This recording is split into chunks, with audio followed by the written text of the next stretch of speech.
ఏవండి function time అవుతుంది, వచ్చేస్తున్నారా? ఆఫీసులో ఇంకా టైం పట్టేలా ఉంది, రావడానికి వీలయ్యేలా లేదు. మీ ఫ్రెండ్స్ కూడా ఉంటారు కదా, నువ్వు వెళ్ళొచ్చేస్తావా? ఎప్పుడు అలాగే చేస్తారు, నేను ఎక్కడికి వెళ్ళను. మీరు మారారు ఇంకా. ఛీ, ఈయనెప్పుడు ఇంతే, ఎక్కడికి తీసుకువెళ్ళరు.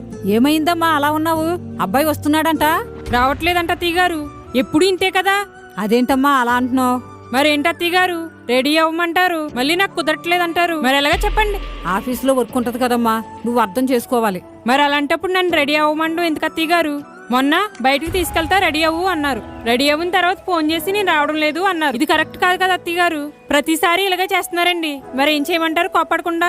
అది కాదమ్మా, అర్జెంట్ వర్క్ ఏదైనా ఉండొచ్చు. ఏ మీ అబ్బాయిని వెనకేసుకుని వస్తున్నారా? మా అబ్బాయి అనే కాదమ్మా, మగవాళ్ళు ఎవరైనా బిజీగా ఉన్నప్పుడు మనమే అర్థం చేసుకోవాలి. డబ్బు సంపాదించడానికి బయటకు వెళ్లారంటే వాళ్లకు బోల్డ్ టెన్షన్స్ ఉంటాయి, అవన్నీ మనమే అర్థం చేసుకోవాలి. ఇప్పుడు నా లైఫ్ ఎలా ఉంది?